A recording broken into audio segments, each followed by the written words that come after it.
Thank you so much. Thanks for hosting me, and thanks for placing me on such a distinguished panel. I am going to speak from the more sort of mass entertainment side of the media.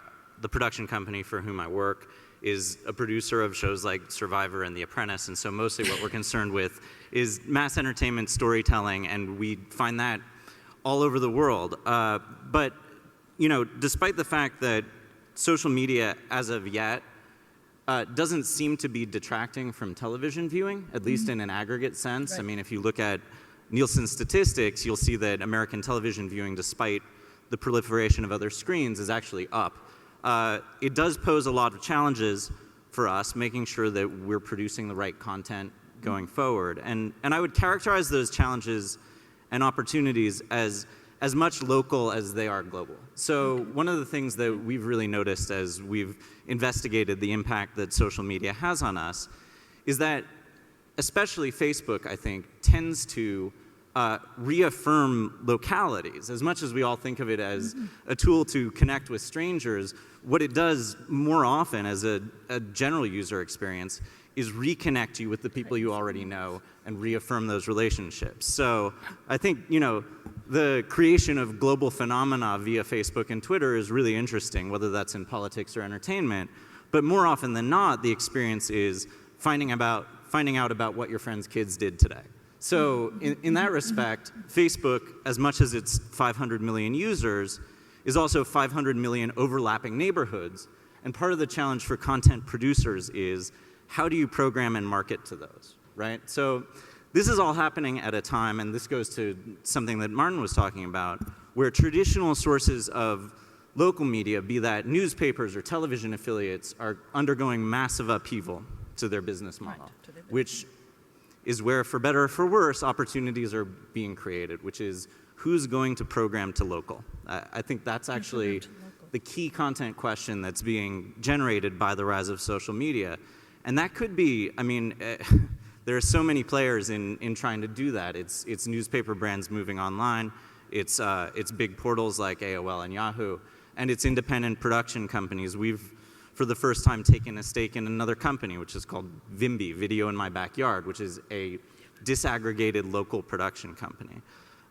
So the question in some part is, A, how do you produce good local content, tell stories to people about the places where they live?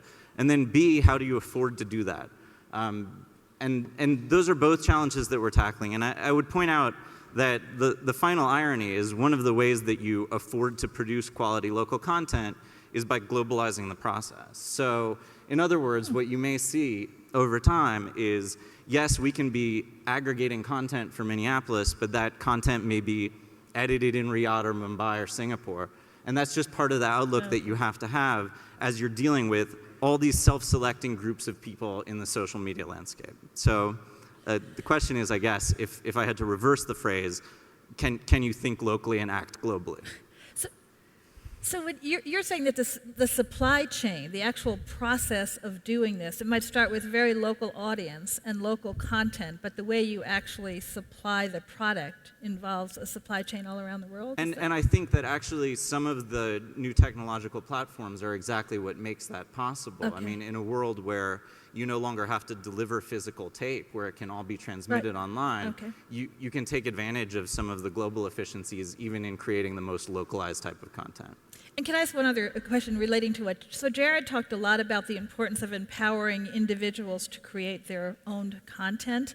Does the local programming goal here link well with that, so that individuals can develop local content on their own, which then becomes content to you? Well, I think that one of the ways that you'll find local content is through research and acquisition, essentially. So individuals are compelled to create, and some of it is about finding those individuals, but I think there is also room for professional creators of content to program to local markets. I think that's a need, among other things, because people want trusted sources of content. They want brands that they can go to and know that they're going to get something that's accurate, or in our case, entertaining, hopefully both. And so yes, I do think that there's still need for professionals. It can't all be user-generated. Okay, all right.